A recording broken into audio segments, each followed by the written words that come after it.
última sesión para enfrentar ya la última perspectiva, ¿no?, de esa relación de la ciudad con Europa y con la dinámica global, ¿no? Ahora nos vamos a plantear ya la acción de los gobiernos locales, no solo con las instituciones o organizaciones de las que forman parte o las que protegen su posición o inciden sobre su posición, Unión Europea, Consejo de Europa, sino actuando ellas mismas, las ciudades, cómo actúan, cómo organizan sus alianzas, sus redes, para intervenir en ese contexto de las relaciones europeas y globales, ya sea desde el punto de vista de organizaciones y alianzas en su formación organizativa, por así decirlo, ya sea desde el punto de vista de la acción internacional más en general de los entes locales. Bien, para esto pues tenemos la intervención de los dos ponentes que nos acompañan ya en esta última sesión. Tenemos a la señora Marta Galcerán, que es investigadora principal del programa de ciudades globales del CIDOP, ¿sabéis?, el Barcelona Center for International Affairs, y es profesora asociada también de Relaciones Internacionales en la Universidad Pompeu Fabra y en el Centro de Estudios Internacionales. Bueno, es politóloga, doctora en Relaciones Internacionales y muy experta en diplomacia de las ciudades, las alianzas urbanas, la gobernanza global, de manera que precisamente experta en el objeto de lo que aquí vamos a estar tratando, ¿no? Y a continuación intervendrá el profesor Gustavo Manuel Díaz González, es profesor de Derecho Administrativo en la Universidad de Oviedo, es doctor por la Universidad de Bolonia y por la misma Universidad de Oviedo, ha hecho investigación postdoctoral en Constanza, en las universidades también, ha estado también como vocal, quería decir, de asesor en el Ministerio de la Secretaría de Estado de Relaciones con las Cortes y Asuntos Constitucionales. Tiene diversas monografías, una de ellas sobre la reserva de ley en la transposición de directivas europeas y otra precisamente sobre la acción exterior local. En la actualidad, bueno, es también secretario del Consejo de Redacción de una publicación de mucho interés para todos nosotros, como es la revista Cuadernos de Derecho Local, que publica la Fundación Democracia y Gobierno Local. A los dos les agradezco su presencia en esta sesión y ya doy la palabra a Marta Galcerán. Perfecto, muchísimas gracias. Muchísimas gracias a los organizadores por invitarme a estar hoy aquí hablando de redes de ciudades, que es un tema que me apasiona. De hecho, me apasiona tanto que escribí una tesis doctoral sobre esto. O sea, imaginaros cómo de interesada estoy en el tema. Y básicamente la exposición de hoy la he estructurado en dos partes. Una primera, intentar entender por qué son importantes las ciudades para Europa muy rápidamente, porque soy consciente que esto ya se ha ido tratando en las otras intervenciones. Luego, hacer un mapeo un poco de esto que llamamos pues municipalismo internacional y sobre todo municipalismo europeo, quiénes son los principales actores, a qué se dedican, por qué son relevantes, ¿no?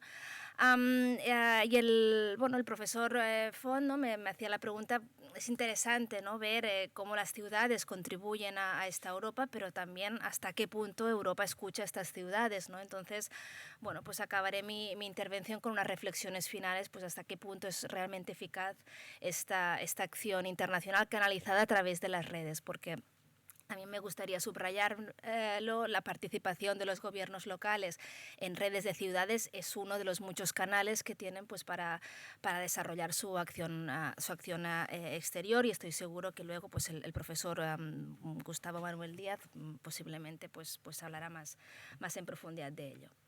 Bueno, pues empezamos, ¿no?, con esta idea, ¿no?, la Europa de las ciudades, por qué es importante Europa para las ciudades, y aquí pues hay en el mundo del urbano hay muchos mantras, ¿no? Que pues en el año 70, el año 2050, el 70 o 80% del mundo será urbano, y nos gusta ir repitiendo, especialmente aquellos que somos defensores del municipalismo internacional, pues algunas cifras. Una de las cifras que también se repite a menudo es que Europa, ¿no? Las ciudades miran a Europa no porque no tienen nada mejor que hacer, sino por necesidad realmente, ¿no? Se sabe pues que hasta el 60% de las decisiones que toman los gobiernos locales están influenciados por esta legislación europea, sí que tienen un interés muy, muy importante aquí, pero es que además el 70% de la legislación europea está implementada, o los gobiernos locales tienen que implementar, ¿no? Pues esta legislación europea. Eurocities, una de las redes a las que me referiré en la intervención de hoy, de hecho, recientemente publicaba un estudio en el que apuntaban que más de la mitad de los alcaldes que participaron en este estudio, porque creo unos 50 o 60, que es bastante a nivel, ¿no?, de las grandes ciudades europeas, incluso apuntaban que el hecho de no estar debidamente representados en estas instituciones europeas pues les generaba disfunciones importantes en su día a día. Y aquí me gustaría poner un ejemplo, que de hecho no es mío, salió de uno de los seminarios que a veces organizamos en CIDO, pero me parecía muy visual y no es esa idea, pues bueno, las instituciones europeas en su legislación, pues ¿no?, en sus iniciativas constantemente, pues desarrollan pues iniciativas que pueden beneficiar a los gobiernos locales, como puede ser, por ejemplo, promover una mejor eficiencia en la gestión del ciclo del agua, ¿no? Es algo que muchos interesa a las instituciones europeas, pero es que interesa también a muchos municipios, pues que directamente pues tienen también esas competencias. ¿Qué pasa? Las necesidades en esta, ¿no?, gestionar el ciclo del agua es algo muy, muy extenso, muy amplio, ¿no? Se puede hacer de muchas maneras diferentes y cada ciudad seguramente pues tendrá necesidades diferentes. ¿Qué pasa si, por ejemplo, las instituciones europeas dicen haremos una mejor gestión del ciclo de agua, pero lo haremos, por ejemplo, digitalizando para saber exactamente cuánto agua pierden los municipios? Y algunos municipios dirán, bueno, esto me puede parecer bien, pero yo el problema que tengo realmente no es saber en cuánta agua estoy perdiendo, sino tengo un problema en que no tengo recursos para arreglar las cañerías que están perdiendo este agua y tú no me estás facilitando esta solución, ¿no? Así que tener interlocución directa para que las instituciones europeas recojan exactamente qué es aquello que necesitan las ciudades, pues es importante. Y es importante pues porque si no pues se generan pues muchas disfunciones. Así que las ciudades tienen que tener voz en esas instituciones europeas. El problema es que la Europa de las ciudades es muy compleja, ¿no?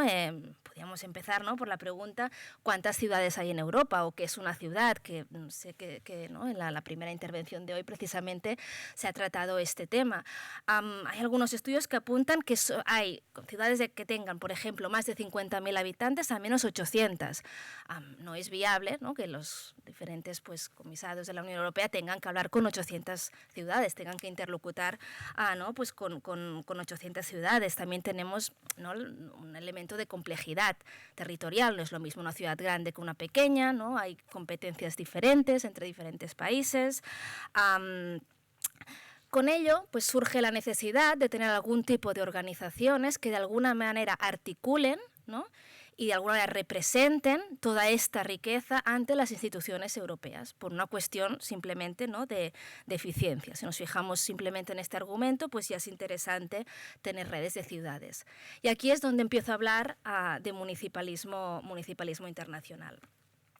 Y aquí, sin voluntad de hacer toda la genealogía histórica, porque podríamos dedicarle un curso entero, pero sí que me gustaría destacar que el municipalismo internacional que tenemos a día de hoy tiene unos orígenes muy importantes en Europa. Una Europa, ¿no?, un municipalismo que además surgió antes de la creación de las mismas instituciones europeas. Esto también me gustaría resaltarlo, ¿no? Una de las primeras redes internacionales de las que tenemos constancia es la Unión Internacional de Ville, o posteriormente reformulada como International Union of Local Authorities, la IULA, que se creó en 1913 pues en la ciudad de Gand.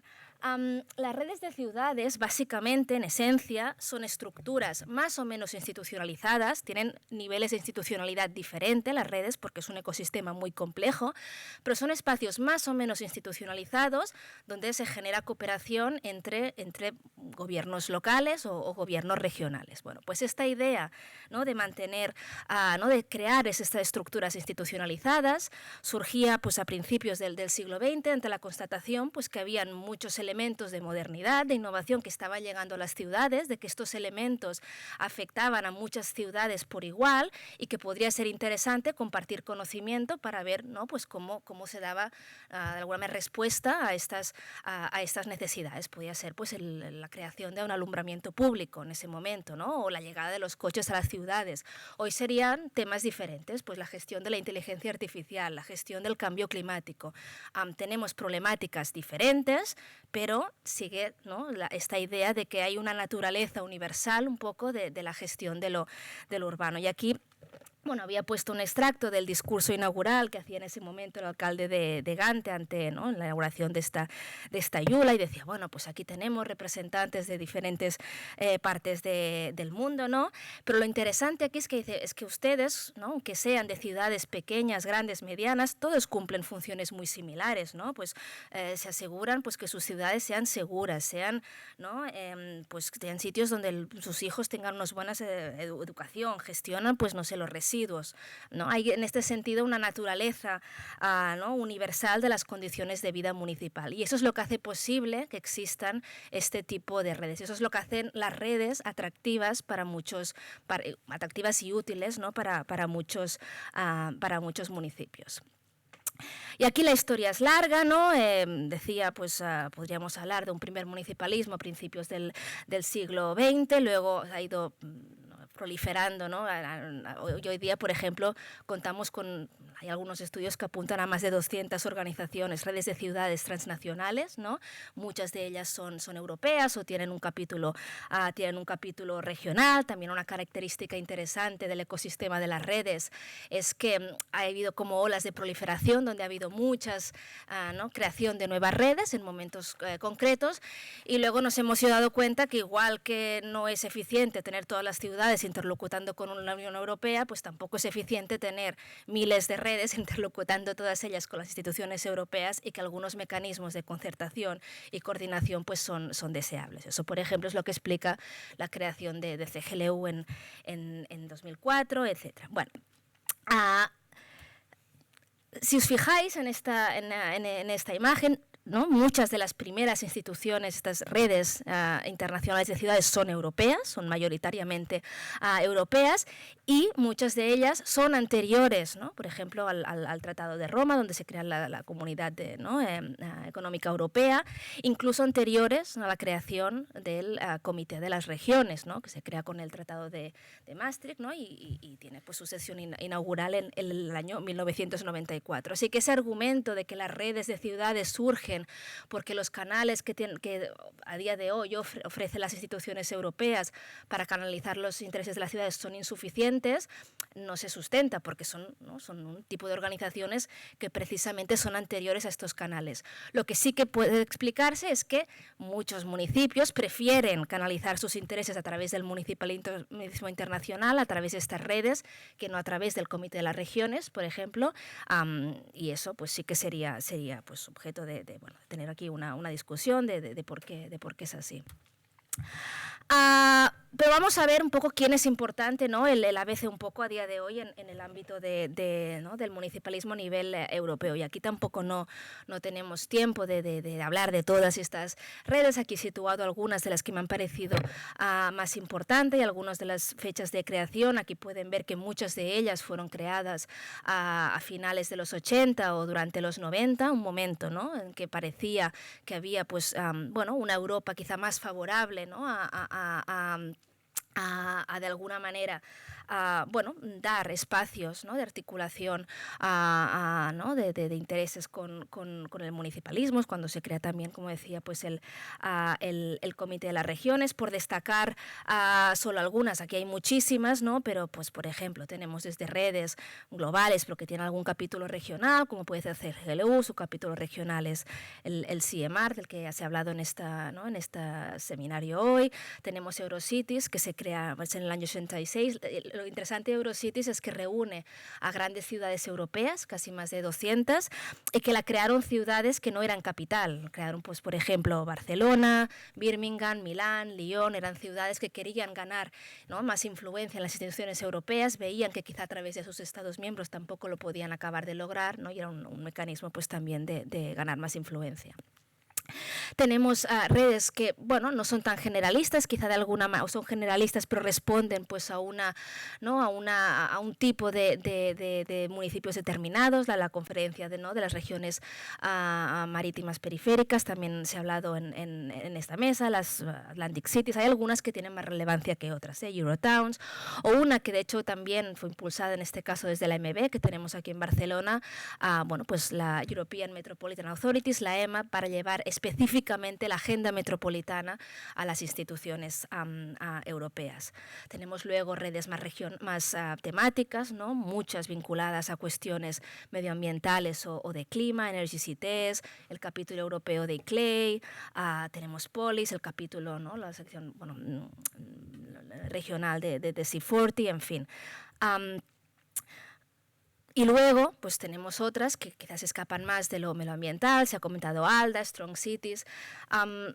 Realmente es un ecosistema muy diverso, es un ecosistema que además en el que se generan algunas dinámicas también de competición en estas redes, hecho, ¿no?, que también les resta cierta eficacia.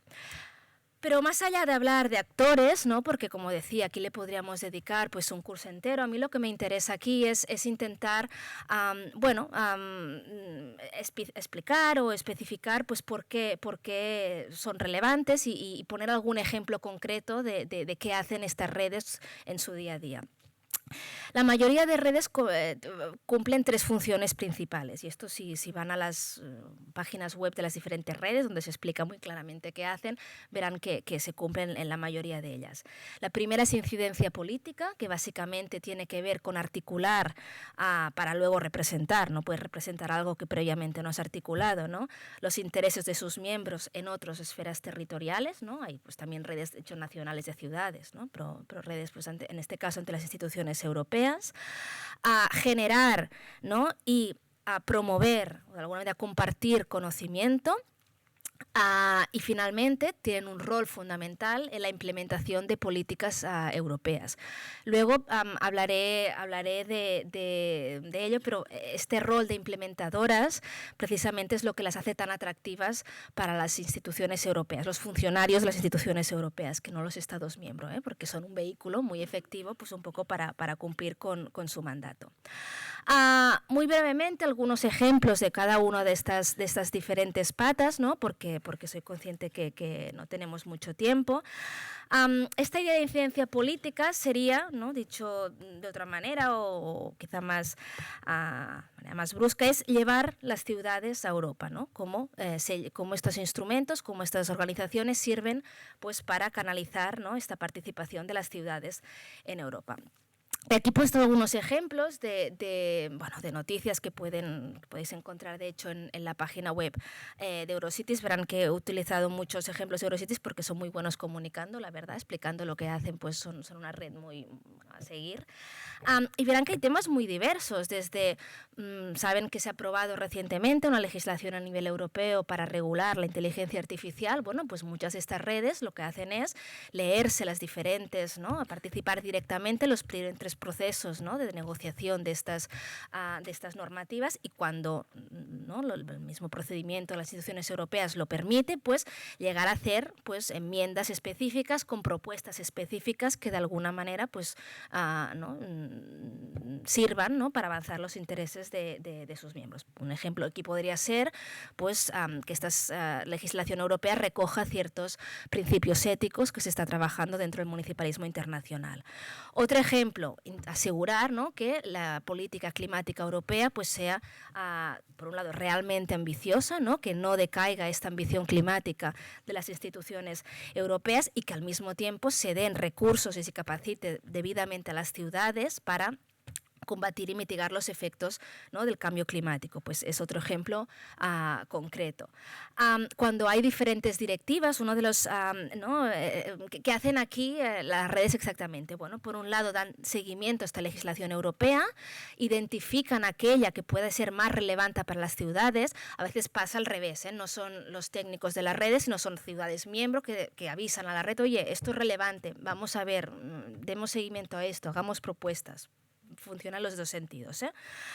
Bueno, identificar qué es relevante y hacer, ¿no?, hacer contribuciones concretas. Estas contribuciones normalmente son de una doble naturaleza. Por un lado, pues por ejemplo, incorporar pues problemáticas concretas que pueden tener las ciudades. Pues decía, bueno, no hay que digitalizar solo las cañerías y saber cuánto agua perdemos, sino que se den recursos directos a los municipios para que puedan reparar sus cañerías. Bueno, esto sería un ejemplo. La otra es, y esto es algo que vemos a menudo en los diferentes posicionamientos políticos que sacan estas redes, es empoderar a las ciudades, darles más recursos, más espacios de decisión, ¿no? Es otra de las propuestas que vemos habitualmente en todo aquello que lleva las redes, ¿no? Hablábamos antes de esta conferencia de regiones marítimas periferia, que de hecho se crea en el año 73 y la Unión Europea lanza una política precisamente integral, ¿no?, marítima en el año 2007. Pues todo este tiempo, ¿no?, esta red fue instrumental para que la Unión Europea tuviera este tipo de política. Algo parecido ha pasado en el clima. La mayoría de redes climáticas o en el ámbito del medio ambiente surgen en los años 90, cuando la Unión Europea, la ambición climática en la Unión Europea, pues no es la que tenemos a día de hoy. ¿Esto sirve para medir el éxito de estas redes o no? Bueno, esto es relativo, porque también medir a veces la eficacia de algunas organizaciones pues no es fácil, ¿no? Como decía, pues también hay muchas propuestas sobre cómo las instituciones europeas podrían trabajar mejor con las ciudades, ¿no? Y aquí, como vamos un poco justas de tiempo, no me tendré a detallarlas, pero quizá podemos volver a esto en la parte de preguntas, si hay interés. Y por último, algo que sí que me gustaría resaltar es esa idea de encontrar espacios también de concertación entre las diferentes redes de ciudades, ¿no? Si todas, igual que decía antes, no es efectivo que las ciudades vayan por separado a hablar con las instituciones europeas, tampoco lo es que vayan las redes por separado, a veces, ¿no?, compitiendo por recursos, compitiendo por mensaje, compitiendo por visibilidad. Y es cierto que, bueno, aunque la competición dentro de este ecosistema pues se sigue dando, sí que hay algunas iniciativas, como por ejemplo esta de hace nada, del 15 de abril, ¿no?, de un poco de un compromiso de las principales redes europeas de pedir conjuntamente a la Unión Europea, en este contexto, ¿no?, del ciclo electoral, de reformulación seguramente pues de prioridades políticas, en un contexto que sabemos que es, bueno, últimamente hay algunos indicios de que se están relajando un poco esta ambición, ¿no?, medioambiental de la Unión Europea, pues seguir apostando por ello. Número 2, o función número 2, generar y compartir conocimiento. Hay una abundancia de webinars, visitas de estudio, de capacitación, incluso excesiva, según mi opinión. Quizás sería bueno aquí también que hubieran ejercicios, ¿no?, de concertación, pero el objetivo básicamente es capacitar, ¿no?, capacitar a muchas ciudades. Y aquí quería hacer, poner un ejemplo concreto de, más allá de que las redes sirvan para capacitar a gobiernos municipales, hasta qué punto esto puede tener un efecto también en esta primera función que hablaba al principio de incidencia política. Aquí quería poner el ejemplo de un informe que hicimos el año pasado, CIDOB, conjuntamente con Eurocities. Y igual que Eurocities en esta ocasión ha colaborado con CIDOB, las redes constantemente colaboran con diferentes actores. Y básicamente la idea, ¿no?, era ver en todo este paquete, ¿no?, de recuperación que ¿no?, los fondos Next Generation que impulsó la Unión Europea post-pandemia, ¿no?, hasta qué punto se ha recogido en los intereses de las ciudades en el diseño de estos planes de recuperación y en la implementación. Bueno, pues en el informe, ¿no?, comisionamos a diferentes expertos de diferentes países, pues para ver, no sé, que la realidad de las ciudades italianas pues era diferente de las francesas y era diferente de las alemanas, por ejemplo, pero una conclusión general es que estos fondos de recuperación habían recogido de manera muy, muy deficiente estos intereses de las ciudades. Lo interesante aquí no es que hayamos hecho esta publicación, porque de publicaciones hay muchas, sino que las instituciones europeas recogieron este mensaje de que ha habido una insuficiente, ¿no?, consultación y toma en consideración de las ciudades, y se ha organizado, ¿no?, algunas reuniones posteriores de seguimiento para ver, bueno, qué es lo que está pasando, veamos si en un futuro se puede hacer mejor o no. Así que generar conocimiento es fundamental para poder tener una incidencia política efectiva, ¿no? No puedes hacer incidencia política con humo, lo tienes que hacer con datos, y aquí pues las redes, precisamente porque tienen acceso, ¿no?, a datos muy valuosos, pues juegan un rol también importante. Y finalmente, implementación de políticas, ¿no? Esa idea no es solo llevar a las ciudades a Europa, sino traer Europa también a las ciudades, y Europa es la construcción del proyecto europeo, ¿no? Y antes también se comentaba el rol instrumental de los municipios en construir esta Europa desde abajo, ¿no? En los años posteriores a la Segunda Guerra Mundial, ¿no? Ejemplos, ¿no?, de hermanamientos entre las ciudades francesas y alemanes, pues es el clásico, pero también llevar a Europa significa llevar la legislación europea, ¿no?, a las ciudades, y aquí las ciudades son unos actores muy interesantes para las instituciones europeas, porque son implementadores fantásticos de esta diferente legislación. Aquí las redes a veces directamente capacitan a las ciudades, incluso a veces ofreciendo servicios pues de consultoría o de capacitación, ¿no?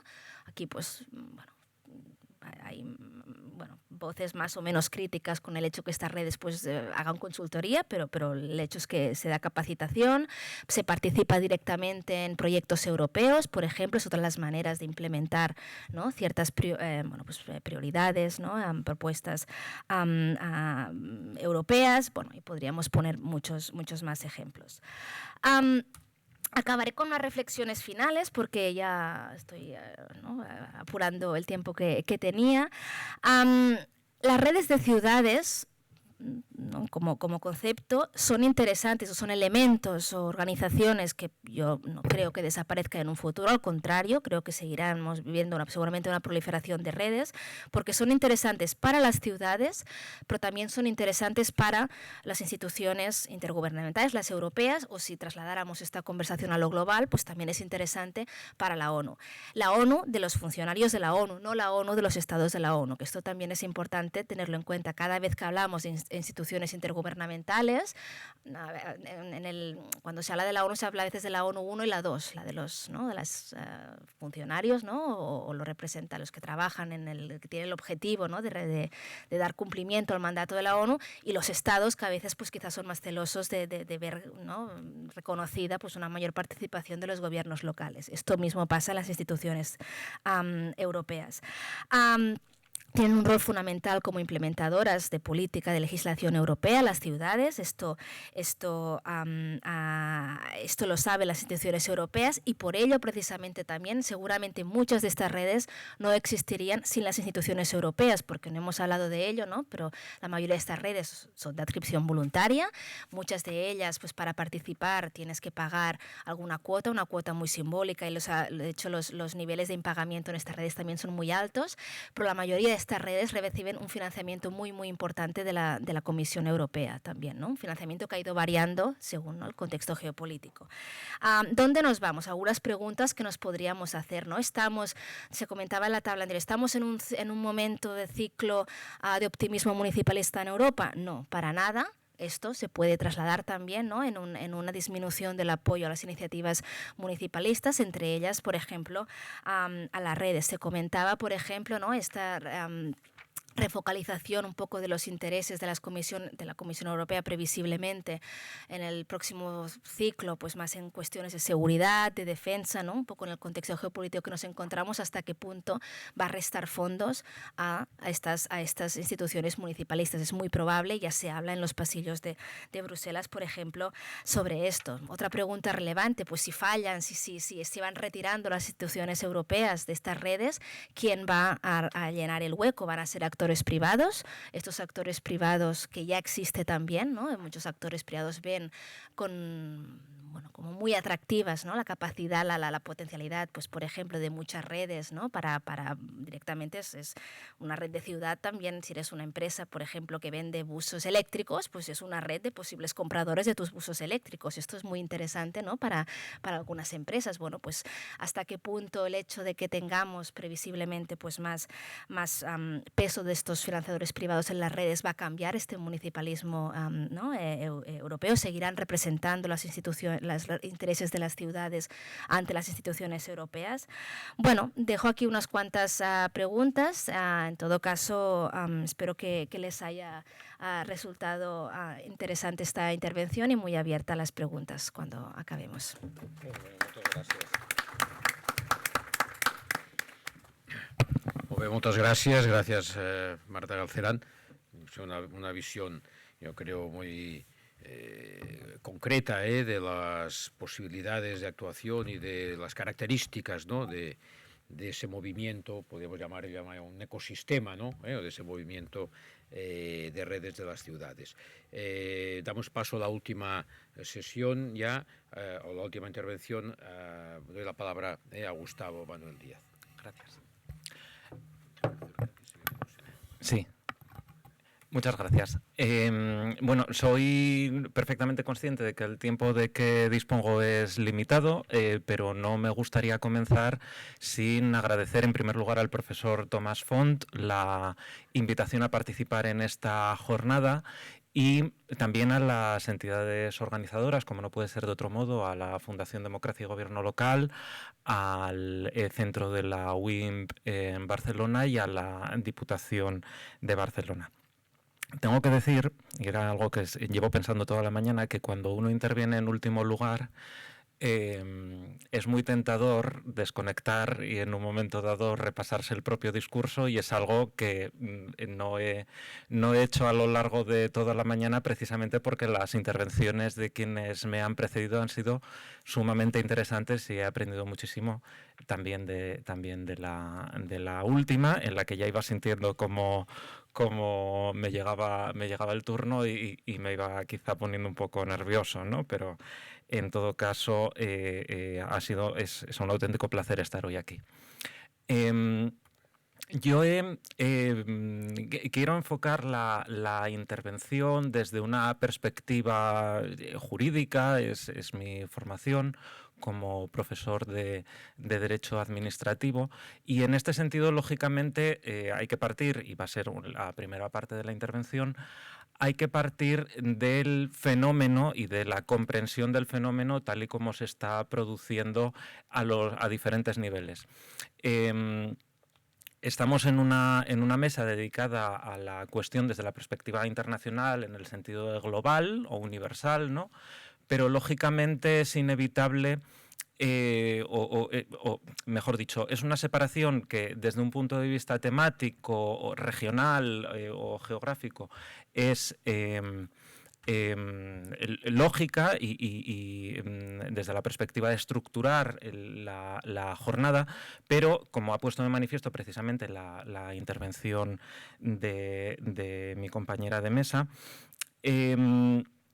es en el fondo para analizar correctamente el fenómeno y para extraer las derivadas o las implicaciones jurídicas es prácticamente imposible, porque en los diferentes niveles, tanto en el regional europeo como en el global, se van decantando a través de las praxis que se van desarrollando en los diferentes niveles, cuestiones, se van poniendo de manifiesto esas cuestiones a las que hay que dar una respuesta jurídica. En este sentido, se asiste a un fenómeno doble que describe la doctrina internacionalista, jurídica internacionalista europea, que es el de que, por un lado, se asiste a un proceso de internacionalización del estatuto jurídico de los gobiernos locales. En este sentido, el ejemplo más claro es la Carta Europea de la Autonomía Local, que eleva una garantía, en la mayor parte de los ordenamientos incluso constitucional y además fuertemente vinculada con la identidad constitucional de los estados, con su articulación territorial, como es la autonomía local, la eleva esa garantía a objeto de regulación internacional, creando una serie o dando lugar a una serie de dificultades jurídicas específicas, porque las respuestas no siempre se pueden dar mediante una aplicación de la doctrina general sobre el valor jurídico de los tratados internacionales en los Estados miembros. Hay cuestiones puntuales en las que lógicamente no voy a entrar por falta de tiempo, pero que dificultan la cuestión. Pero eso no se produce solo sí, en esta extensión tan solo en el ámbito del Consejo de Europa, con la Carta Europea de Autonomía Local, pero es que tenemos también que desde la esfera internacional y ya global, de ámbito universal, me estoy refiriendo fundamentalmente, como no puede ser de otro modo, a las Naciones Unidas, asistimos a un procedimiento, a un proceso en el que la buena gobernanza urbana se convierte en objeto de regulación por parte de las instituciones de ámbito global. Y en este sentido no podemos dejar de considerar específicamente la cuestión relativa a los objetivos de desarrollo sostenible de la Agenda 2030, que son objetivos en buena medida vinculados justamente con el estatuto jurídico de las entidades locales. Con lo cual tenemos un primer aspecto, que es esta internacionalización del estatuto jurídico de las entidades locales por la vía de la regulación de su ámbito de autonomía en el caso de la Carta Europea de Autonomía Local, por la vía de la definición de políticas locales desde la esfera supranacional o internacional, como es el caso de los ODS, de los Objetivos de Desarrollo Sostenible. Siempre desde esta perspectiva hay que tener en cuenta que pero se puede establecer cierto paralelismo entre esa tendencia al refuerzo de la participación local en la fase ascendente del derecho de la Unión y la intervención local en la definición de esas políticas. Es frecuente que las organizaciones internacionales de ámbito global o universal interpelen directamente a las propias ciudades. Y aquí hay que decir, normalmente, efectivamente, a través de redes, más que, lógicamente, a través de interpelaciones directas a ciudades o a gobiernos locales específicos, para entrar en la definición de esas políticas. Junto a esta primera vertiente tenemos, en segundo lugar, la urbanización del derecho internacional, del derecho supranacional en sentido amplio. Y esta cuestión, este doble fenómeno, ha dado lugar, y es uno de los aspectos que voy a desgranar en la medida de lo posible en la exposición sucesiva, ha dado lugar a formulaciones de propuestas relacionadas con el reconocimiento de la personalidad jurídica internacional de las ciudades, normalmente de las denominadas globales. Vamos a ver luego qué implicaciones tiene esto y en fin, qué obstáculos desde el punto de vista jurídico encontramos a una transformación de estas características. Pero antes de ello, me gustaría efectuar un breve repaso de lo que he reflexionado por escrito en la monografía que mencionaba el profesor Tomás Font sobre la acción exterior de las entidades locales desde la perspectiva constitucional, que fue la monografía en la que se recogían los resultados de la tesis doctoral y que prologó, lo digo no por otra cosa, sino para tener un recuerdo hacia su persona, el profesor Luciano Vandelli, al que, vamos, prematuramente fallecido y que tanto habría disfrutado de una jornada como la de hoy. En esa monografía, como decía, me ocupé de la perspectiva constitucional, a la vista de que era una cuestión nulamente tratada en nuestra doctrina científica. Hoy estoy también coordinando una obra colectiva en el seno de la Fundación Democracia y Gobierno Local, en la serie Claves del Gobierno Local, sobre una perspectiva ya más amplia del fenómeno de la acción internacional de los gobiernos locales, porque si ciertamente las bases jurídicas son constitucionales, también hay otras perspectivas, lógicamente, de estudio, fundamentalmente la del derecho internacional, que es a la que me voy a referir también a continuación, y que tiene también, que incorpora también análisis específicos del impacto de la cuestión en materia de cooperación al desarrollo, de protección del medio ambiente, de políticas sociales, en la que con un capítulo en el que colabora Ricard Gracia Retortillo, que es profesor de la Universidad de Barcelona y que está aquí presente, entre otras materias. Bien. Desde la primera perspectiva, que es la perspectiva constitucional, hay que, desde mi punto de vista, hay que reivindicar, como se ha hecho al inicio de la jornada y a lo largo de la misma, de manera más o menos implícita, o explícita, mejor dicho, hay que reivindicar la traslación del razonamiento relativo al reconocimiento de espacios de actuación exterior al ámbito o a la esfera local, a favor del nivel local de gobierno. Entre nosotros, cuando se comenzó a revisar la doctrina constitucional, y en este sentido la sentencia del Tribunal Constitucional 165 del año 1994 es el punto de partida fundamental, aunque existieran precedentes, cuando se revisó la doctrina constitucional sobre el alcance de la competencia estatal exclusiva en materia de relaciones internacionales, del artículo 149.1.3, la perspectiva era fundamentalmente autonómica. Se refería a la necesidad de adoptar una visión restrictiva de las relaciones internacionales como competencia estatal exclusiva, porque de lo contrario, si se consideraba que toda intervención en la que hubiera un aspecto internacional o de supranacionalidad comportaba, si se consideraba que eso atraía la cuestión hacia la competencia estatal, se vaciaba de contenido las competencias de las comunidades autónomas. En aquel momento tenía sentido, podemos decir, que se adoptara esa perspectiva, en primer lugar porque la litigiosidad constitucional estaba vinculada con actuaciones en la esfera autonómica, y en segundo lugar porque eran las comunidades autónomas las más activas en ese sentido.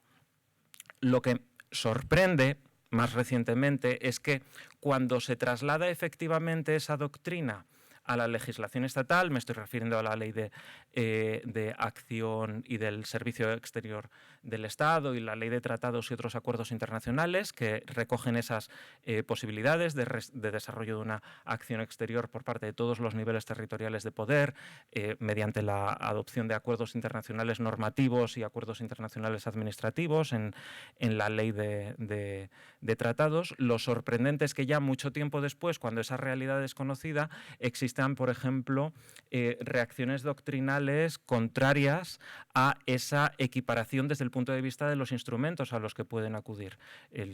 Como consecuencia de la aprobación de esas leyes, hubo autores que se decían sorprendidos por el hecho de que se estaba dotando a los gobiernos locales de los mismos instrumentos que para las comunidades autónomas, cuando la cuestión, desde mi punto de vista, no está tanto en el instrumento, sino en la competencia que ejerces, que es lo que en último término va a determinar hasta dónde llegan tus posibilidades de actuación.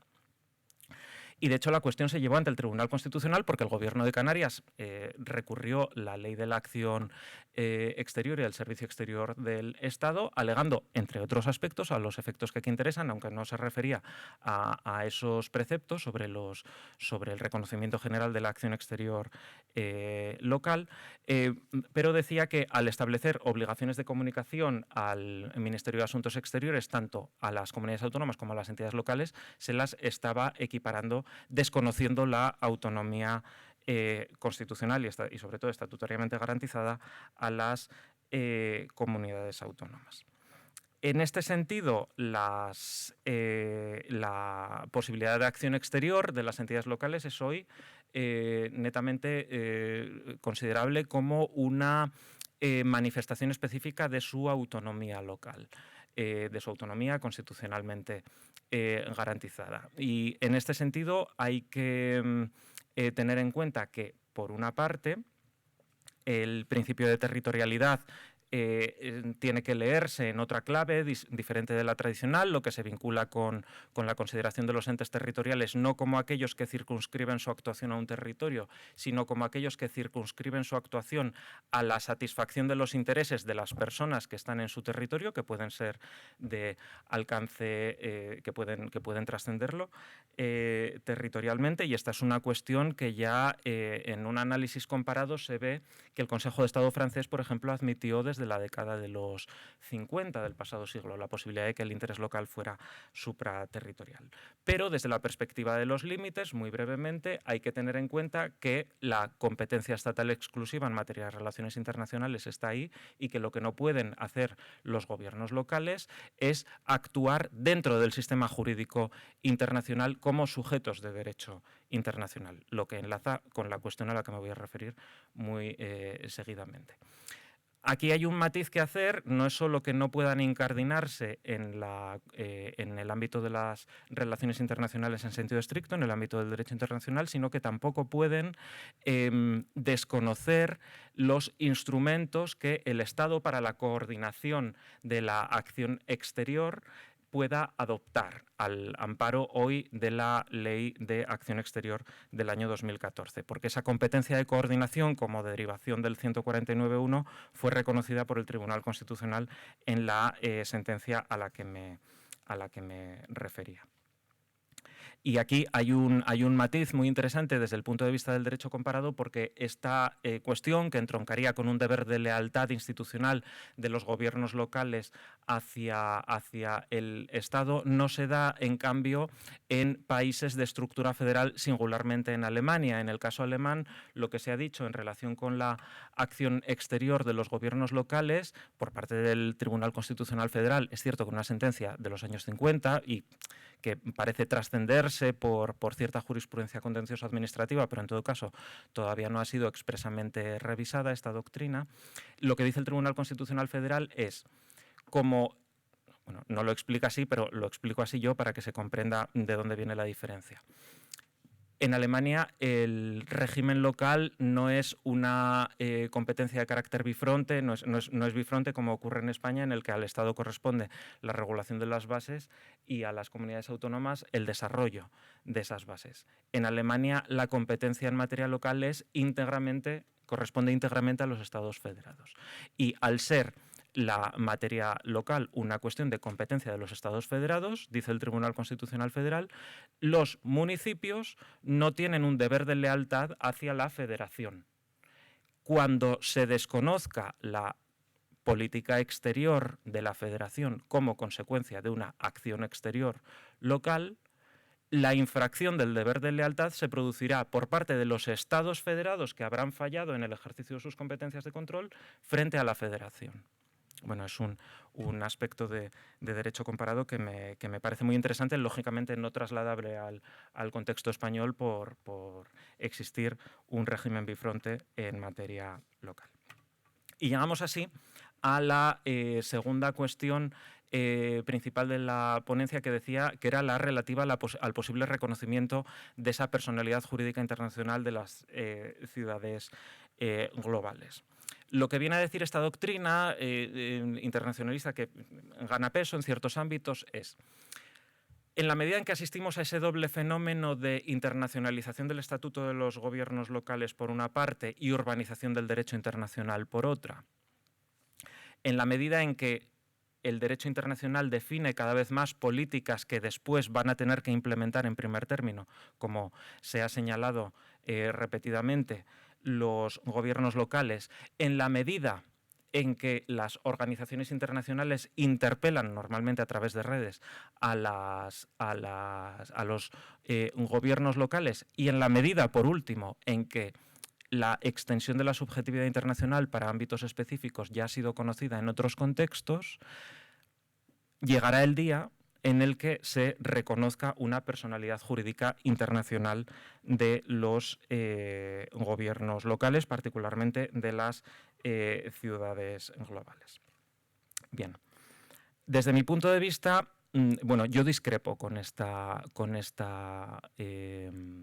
visión del fenómeno y voy a explicar muy brevemente por qué y si quieren luego, lógicamente, a lo largo del debate lo podemos abordar con mayor detenimiento. Como decía, en primer lugar, esa internacionalización entendida en sentido amplio de la actuación de los gobiernos locales en el fondo es común a todas las administraciones. El derecho internacional que se integra en el ordenamiento jurídico nacional, en el caso español, sobre la base de lo establecido en los artículos 93 y siguientes, pasa a ser derecho interno, con las particularidades que en cada caso derivan del modelo de la vía de celebración del tratado correspondiente y en el caso del derecho de la Unión del reconocimiento del principio de primacía, pero en todo caso esa internacionalización es común a todas las administraciones, esta internacionalización, insisto, en un sentido amplio. De hecho, en el caso de la Unión Europea, las administraciones públicas y singularmente las locales no son solo ejecutoras, en el sentido de receptoras por vía normativa del derecho de la Unión, sino que también están vinculadas por el deber de inaplicación de la ley nacional contraria a partir de una sentencia del año 89 del Tribunal de Justicia, que es la sentencia Fratelli Costanzo, que se refería específicamente a la administración local y que, por cierto, ha estudiado muy bien en la monografía que creo que era del ejercicio de cátedra, ¿verdad?, el profesor Alfredo Galán. La cuestión, en segundo lugar, se reconduce más fácilmente a una descripción del fenómeno desde la perspectiva de la descentralización de las relaciones internacionales o de la acción en sentido amplio o de la acción exterior, pero es una cuestión netamente diferente. ¿Qué ocurre en el caso español y en tantos otros, en los de nuestra órbita, política más inmediata? Que, como decía, y esto no lo podemos perder de vista, la competencia en materia de relaciones internacionales es exclusiva del Estado.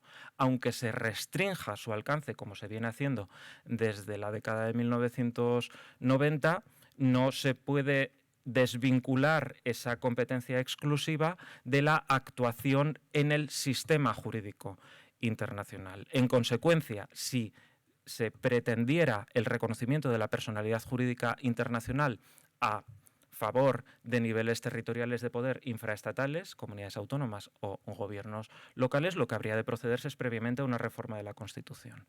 Esto, de hecho, ya se ensayó en algunos países. El artículo 32, apartado tercero de la Ley Fundamental de Bonn, reconoce una capacidad limitada de celebración de tratados internacionales por parte de los Estados federados, siempre en el marco de una autorización previa por parte de la Federación en relación con materias de su competencia. Y también en Italia, con la reforma del título V de la parte segunda de la Constitución en el año 2001, se reconoció un poder de actuación concertada o convencional en la esfera supranacional a favor de las regiones y de las provincias autónomas, en la que la doctrina iuspublicista vio un reconocimiento de este Treaty Making Power, que sin embargo después, en el año 2003, con la ley La Loggia, se desdibujó completamente porque se recondujo hacia otras formas de concertación desvinculadas del sistema jurídico internacional. Pero aunque sean dos ejemplos muy diferentes,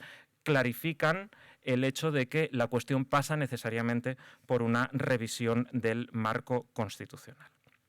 Y además, y aquí ya concluyo, cuando se vincula la cuestión con reconocimientos de subjetividad internacional limitada y derivada en otros contextos, se piensa fundamentalmente en el individuo, en la subjetividad internacional del individuo. Se dice, este doble fenómeno de internacionalización del estatuto jurídico de los gobiernos locales y de urbanización del derecho internacional deriva en último término de las transformaciones a las que asistimos como consecuencia de la protección del ser humano, porque las medidas que se adopten para la protección del ser humano, pensamos siempre en medioambientales, de políticas sociales, etcétera, pasan principalmente por su recepción, implementación en el ámbito local.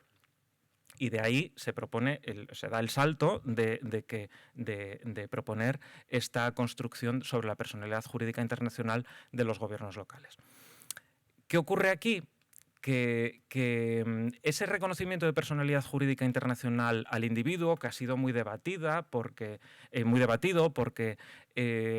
la personalidad jurídica internacional hay que desligarla claramente de la condición de actor internacional. Una cuestión es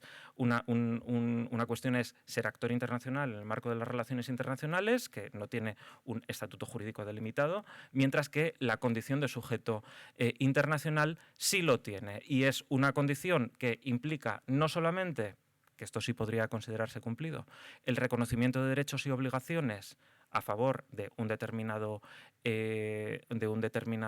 sujeto, sino también una vertiente procesal, es decir, la posibilidad de interposición de recursos o de demandas ante tribunales internacionales. Y en este sentido, por más relevante que haya sido la sentencia de 2018 a la que se ha hecho referencia en intervenciones anteriores del Tribunal General de la Unión Europea en relación con el reconocimiento de la legitimación activa para la interposición del recurso de anulación por parte de diversas ciudades para proteger la calidad del aire y obtener la anulación de un reglamento de la Unión, lo cierto es que es una legitimación activa que se vehicula a través del 263.4 del Tratado de Funcionamiento de la Unión Europea, que fue modificado con el Tratado de Lisboa en un sentido aperturista, pero que sin embargo el Tribunal de Justicia desmintió muy pronto esa apertura en las reglas de legitimación activa, y en todo caso nos situaríamos en un contexto muy determinado como es el regional europeo, y además para casos muy específicos. En conclusión, desde mi punto de vista, no podemos, ciudades globales, gobiernos locales son, sin ningún género de dudas, no creo que nadie esté hoy en condiciones de negarlo, actores internacionales, pero no pueden ser considerados como personas en el ámbito del derecho internacional. Esto es todo por mi parte. Muchas gracias a todos por vuestra atención. Muy bien, pues muchas gracias a los dos intervinientes. A pesar de lo avanzado de la hora, naturalmente pues, se abre una sesión de intervenciones y inmediatamente doy la palabra al profesor Moreno Molina. Muchas gracias por dos presentaciones fantásticas. Sobre todo la de la profesora Galceran me ha impresionado porque no sabía que existían tantas organizaciones.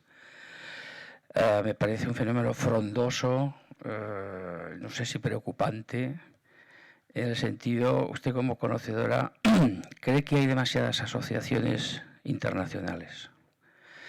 ¿Cree que compiten, pero que hace más rivalizan o colisionan entre ellas? Porque claro, parece que todas buscan lo mismo, ¿no? Y yo, que vengo de un pequeño pueblo rural, pues veo que todas esas asociaciones son protagonizadas por grandes ciudades, megaciudades, eurociudades. Pero quid de los pequeños pueblos, de los países despoblados? No hay redes. Estos entes locales se ven oscurecidos por el poder mediático y comunicativo de las ciudades. Entonces, ¿hay alguna red de pequeños pueblos? Y sobre todo, si con su conocimiento puede haber, digamos, disfunciones entre la competencia de tantas entidades. Gracias.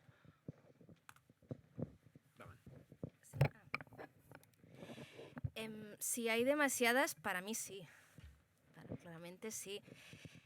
Esto daría para mucho, pero también un ejercicio interesante es ver qué hay al origen de la creación de diferentes redes. Y aquí hay genealogías muy diferentes. Hay algunas redes creadas o promocionadas o, sí, por instituciones intergubernamentales. Naciones Unidas ha promovido algunas, las instituciones europeas han promovido otras. Hablábamos antes de ALDA, por ejemplo, ¿no? Hay algunas. Hay instituciones, hay redes impulsadas en su origen por actores privados. Bloomberg, la Philanthropics, por ejemplo, todo el mundo filantrópico de los Estados Unidos, sobre todo, ha impulsado y patrocinado muchísimas redes y cada vez tiene una presencia más grande en el ecosistema. Hay redes impulsadas por el ego de algunos alcaldes y alcaldesas, francamente.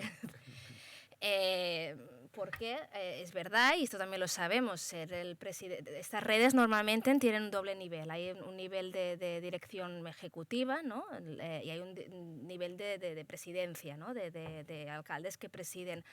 Bueno, da mucha visibilidad y a veces es un trampolín muy interesante para luego acceder a más, ¿no? Ser presidente de algún país, ¿no? Esto se sabe de grandes alcaldes de ciudades que han presidido grandes redes de ciudades y luego han hecho el trampolín a la política nacional, por ejemplo. Esto evidentemente genera disfunciones, ¿no? porque compiten por los recursos. Antes mencionaba las instituciones europeas, ¿no? Muchas reciben financiación europea, muchas compiten por recibir esta financiación europea. A veces se generan también disfunciones en el sentido de yo soy una gran defensora de que los alcaldes tienen que, no es una pérdida de tiempo viajar y participar en delegaciones, pues pero no puedes estar todo el día viajando. Si participas en muchísimas redes y todas las redes te convocan muchísimas veces al año, muchísimas ¿no? cumbres de alcaldes que son muy, muy, muy importantes cada una, bueno, pues evidentemente no, esto genera también incluso competición entre las mismas ciudades, ¿no? Genera también que el mensaje no llega tan claro. Si todas, es la lógica de siempre, muchos hablando, es siempre mejor uno. Es verdad que este uno hará que se pierda riqueza, matices, ¿no? Y aquí lo enlazo quizá con esta idea de quién representa las ciudades pequeñas. Hay alguna red, yo la desconozco más, es verdad que lo que hay Eurotowns, por ejemplo, hay algunas que son, pero también lo que he ido constatando recientemente, hay algunas redes que cada vez más incorporan un discurso más territorializado, ¿no? Es esa idea es tener en cuenta que las ciudades globales también, ¿no? Las áreas metropolitanas operan en un contexto donde hay muchas realidades de pequeñas ciudades a su alrededor, por ejemplo, ¿no? Y que este vínculo rural-urbano es muy importante. Entonces, este discurso de las ciudades pequeñas y medianas, por ejemplo, en algunas redes también cada vez, o yo diría que en los últimos tiempos, yo tengo la sensación que ha ganado peso. Por ejemplo, CGLU es un caso, yo le veo allí, pues, pero bueno, sí, no sé si he respondido. Pero... Aquí otra pregunta. Primero de todo, gracias Gustavo y Marta por vuestras intervenciones. Yo creo que recomendaría que ofrecierais esta mesa redonda a la FEM y convocar a todos los interventores y secretarios. Nos ayudaría mucho a los que trabajamos en relaciones internacionales en los gobiernos locales. Dicho eso, Marta, una pregunta que va vinculada un poco con lo que acaba de decir el profesor. Has hecho la presentación, ¿no? del cronograma de aparición de redes. Cuando hay la mayor implosión en Europa es justo cuando se crea el Comité de las Regiones, que se nos vendió que era la voz de los gobiernos locales y regionales en Europa. Y de hecho parece que al final como que no sirve, ¿no? ¿Cuál es tu análisis de esto, ¿no? Justo implosión de redes cuando justo tenemos una institución que tiene que defender los intereses de los gobiernos locales y regionales en Europa, ¿no? Sí que es verdad que por eso que si vamos a la implosión de estas redes, y aquí puedo... la mayoría, o muchas de ellas, son climáticas o de medio ambiente, en realidad. Es decir, el Comité de las Regiones, no entiendo que sirve un interés más generalista de canalizar diferentes. Yo lo vinculo más con que también es el momento de Río, ¿no? De que se da antes hablábamos del peso que va ganando, ¿no? Esta idea bueno, no sé si seguridad humana o peso de la protección del individuo, hay muchas maneras de referirse a ello, pero es verdad que la agenda humana ha ido tomando peso, ¿no? Bueno, yo lo vinculo más con esto, en el momento que hay Río, la interpelación directa, también en Río es la primera vez, ¿no? Que se habla de, oye, es que los gobiernos locales tienen también ¿no? la responsabilidad, aunque no tengan personalidad jurídica, ¿no? Pero sí que se crean, por ejemplo, entre Naciones Unidas, hay los grandes grupos y uno de ellos, ¿no? Que están interpeladas por esta agenda de desarrollo, uno de ellos es las autoridades locales, que aprovecho para decir que muchas de estas instituciones, la manera de referirse a los gobiernos locales no es gobiernos, que es lo que son, sino autoridades, así que ¿no? la terminología, el lenguaje que se usa pues también es importante, pero yo lo vinculo más con esto, no con que, y evidentemente sí que aquí no es un momento de un contexto favorable al municipalismo, eso sí, si no, no se crearía, ¿no? este comité de las regiones, pero bueno, esa es mi sensación. Aquí a Martí. Sí, muchas gracias a los dos. Una pregunta quizá más para Marta. Después del Pacto de Ámsterdam y la Agenda Europea, Urbana Europea, se habló mucho de los partenariados entre diferentes actores. Una pregunta básicamente si sabes cómo se ha desarrollado esto, si se ha desarrollado realmente y cuál es el papel de las redes de ciudades en eso. Y si no se ha desarrollado, si han dicho algo al respecto o van haciendo su historia, porque a veces parece, ¿no?, que el policy making europeo son buenos implementadores, pero lo que tú apuntabas, ¿no?, que en el policy making europeo pues a veces están como desacoplados, ¿no?, entre las redes y este proceso de agenda urbana. No lo conozco muchísimo porque normalmente sigo más temas de redes globales que no solo el contexto europeo, pero mi sensación es que no se ha avanzado mucho, que todo es más al revés. Hay algunos instrumentos, ¿no?, que de alguna manera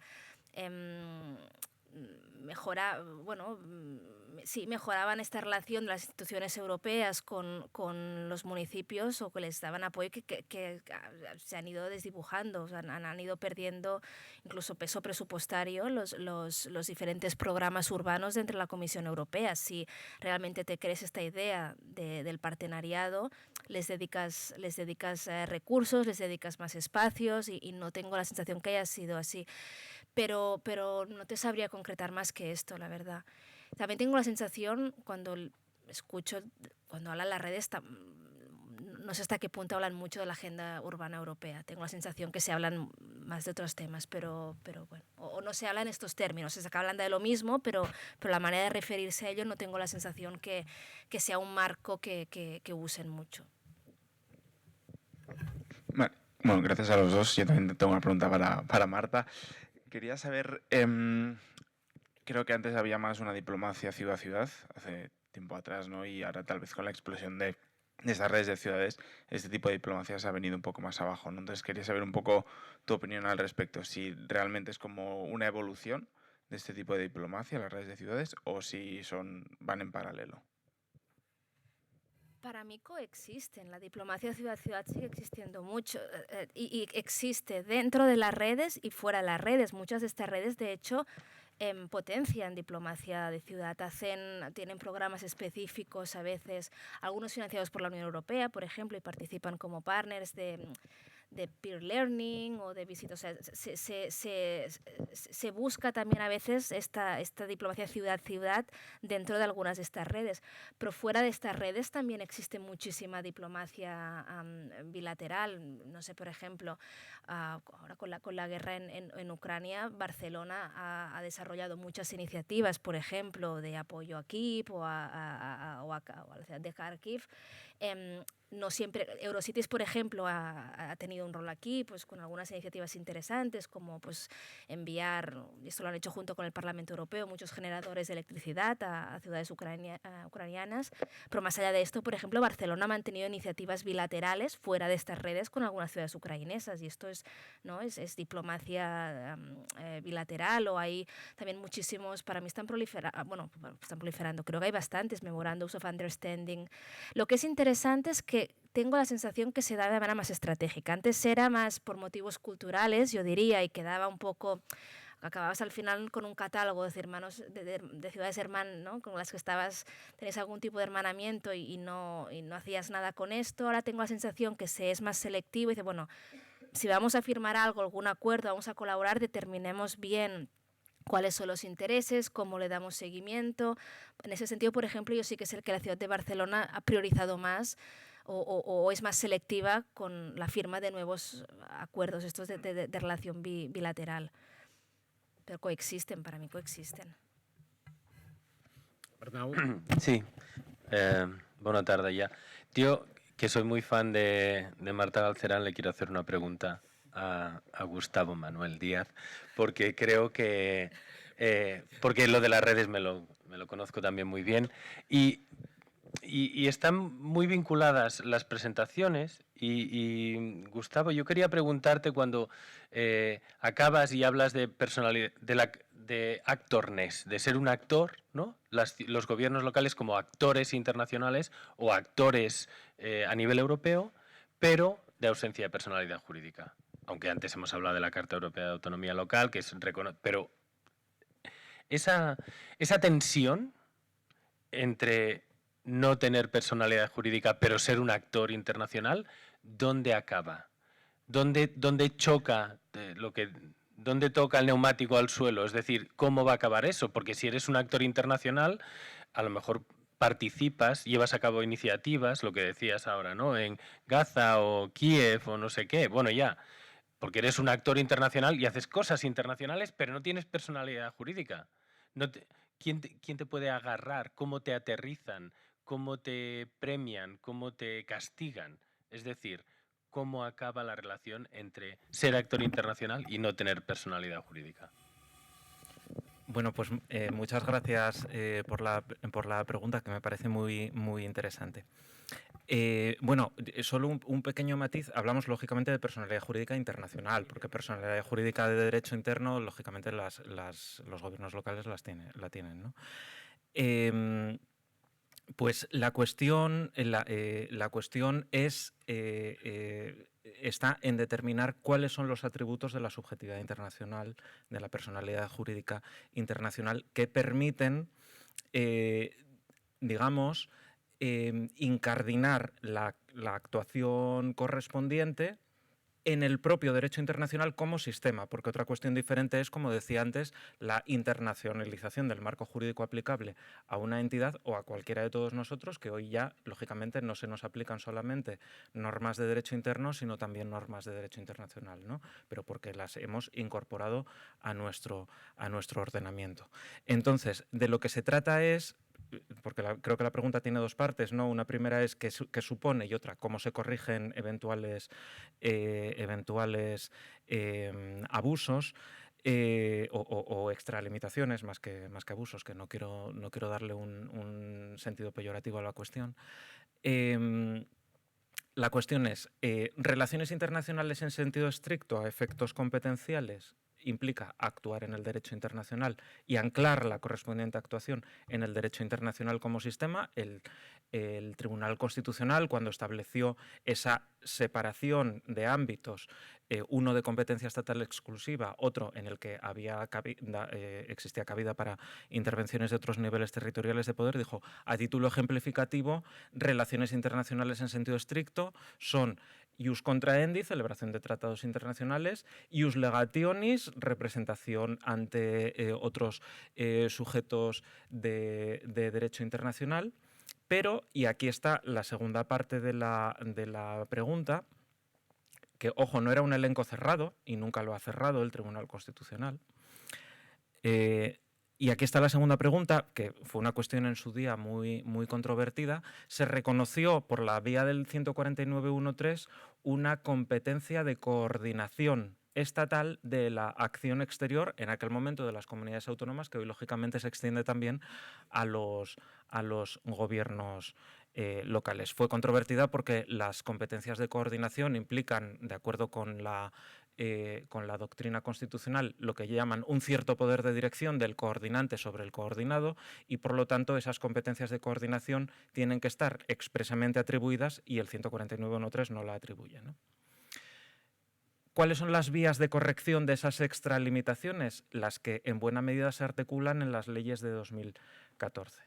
Se establece la obligación de comunicación cuando se celebra un acuerdo internacional no normativo, cuando se pretende celebrar un acuerdo internacional no normativo o un acuerdo internacional administrativo al Ministerio de Asuntos Exteriores, para que se analice si la naturaleza jurídica del acuerdo es la que se dice que es, porque los negocios jurídicos, y esto es algo transversal al derecho, es decir, no es solamente propio del derecho público, sino también del privado.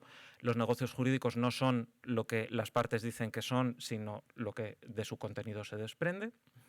Y luego tienen que analizar si se entra en una contradicción insalvable con los instrumentos de coordinación de la acción exterior que el Estado está habilitado para adoptar, la estrategia de acción exterior, etcétera, etcétera. Luego hay otros mecanismos también de supervisión ya específicos para otros ámbitos concretos de acción exterior de los gobiernos locales, por ejemplo, en el marco de la cooperación transfronteriza del Convenio de Madrid del año 1980, el Real Decreto del año 1997 establece que en este contexto hay también una obligación de comunicación previa de los acuerdos que se celebren al amparo del Convenio Marco y de los tratados internacionales de Valencia y de Bayona.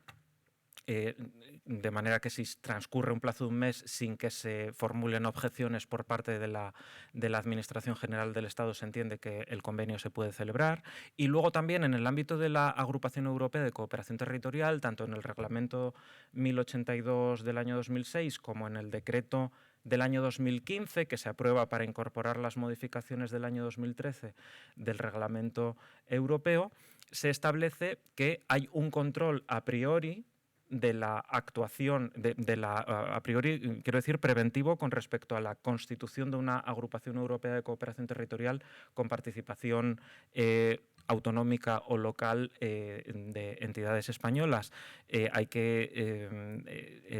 Administración General del Estado examina si los estatutos son conformes con el convenio que se ha suscrito previamente, si existen motivos de interés general que impidan o que desaconsejen, pero esto hay que interpretarlo restrictivamente, la constitución de esa agrupación europea. Y luego también el funcionamiento de la agrupación europea, una vez constituida, es objeto de control y la Administración General del Estado puede solicitar la retirada de la Agrupación Europea de Cooperación Territorial de sus miembros cuando existe una actuación contraria al interés público, a la moralidad, a la salud pública, o incluso prohibir la realización de actividades de esta naturaleza dentro de su propio territorio.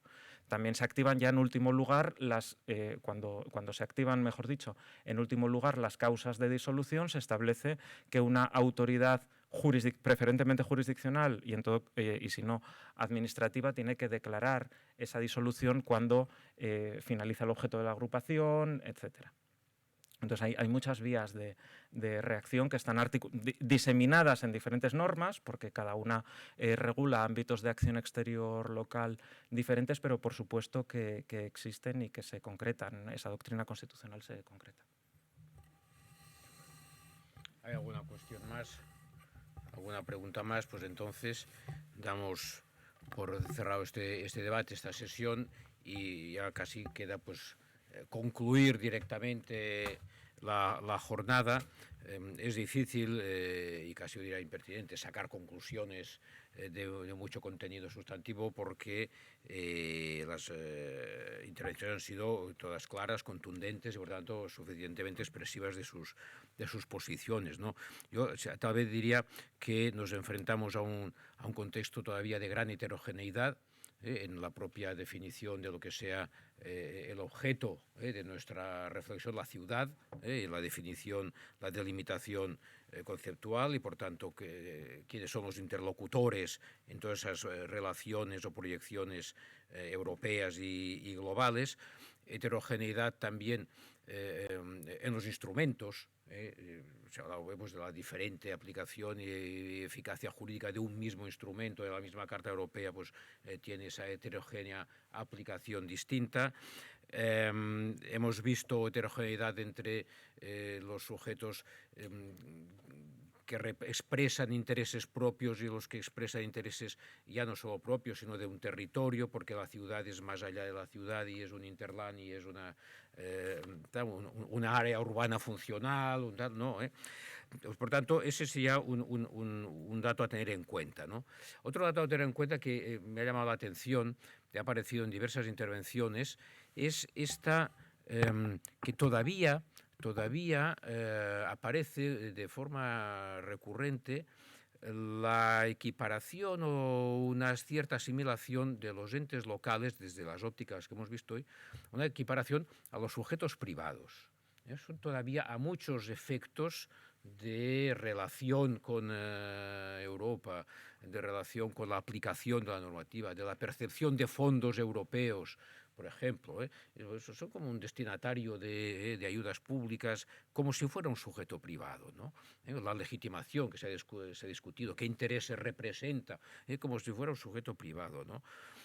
Cuando se asocian en las redes, ¿qué están ejerciendo? ¿Un derecho de asociación o están ejerciendo un poder público? Que no da lugar a una personalidad jurídica pública, etcétera. La naturaleza jurídica de las redes, pues son entidades de derecho privado, son ¿no?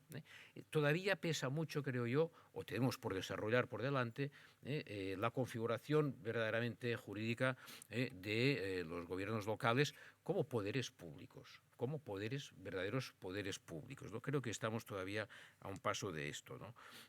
Y luego también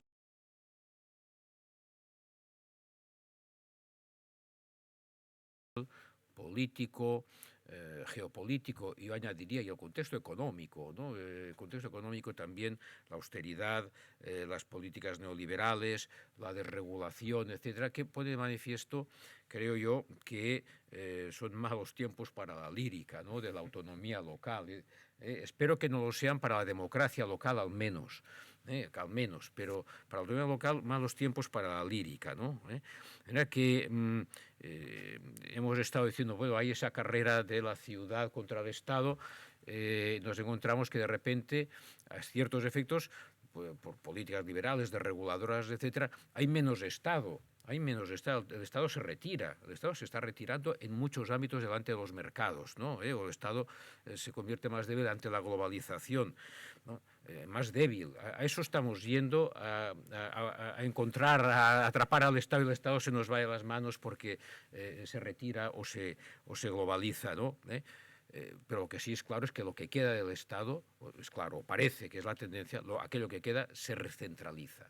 Estamos en un momento de recentralización. Bueno, a mí me llama la atención, debemos poner toda nuestra atención en este aspecto, ¿no? Estamos en un paso, de un proceso, un eslabón de una cadena. Estamos construyendo esta configuración jurídica de la ciudad a efectos internos y a efectos externos, de su proyección externa, y tal vez en un momento, pues, utilizaría la palabra de crisis, ¿no? En el sentido de puesta en cuestión de este proceso, ¿no? Yo creo que lo más positivo de toda la jornada es que hemos contado precisamente, pues, con unas voces muy interesantes de todos los que han intervenido, y que ponen de manifiesto capacidades de ya de veteranos expertos, pero también de jóvenes estudiosos, de jóvenes expertos en la materia, que generan, como se ha visto, un amplio debate. Eso yo creo que es lo más positivo que se está viendo, ¿no? De manera que yo entendería que se dan por cumplidos los objetivos de la jornada, que era precisamente suscitar esa reflexión y ese debate, ¿no? Por tanto, no queda más que agradecer finalmente de nuevo, como se ha hecho al principio, a la organización, la Fundación Democracia y Gobierno Local, el Consorcio de la Universidad Internacional Méndez Pelayo, Centre Ernest Lluch, la Diputación de Barcelona, al personal de estas organizaciones por la ayuda prestada, a todos los participantes, relatores, ponentes que han acudido a la llamada de esta jornada, y por supuesto, y más que nadie, pues a todos los asistentes que han puesto la confianza y que espero que hayan podido obtener provecho de esta jornada. Gracias a todos, y esperemos que este sea el primer paso de una serie de sesiones que vengan en los años venideros. Muchas gracias a todos.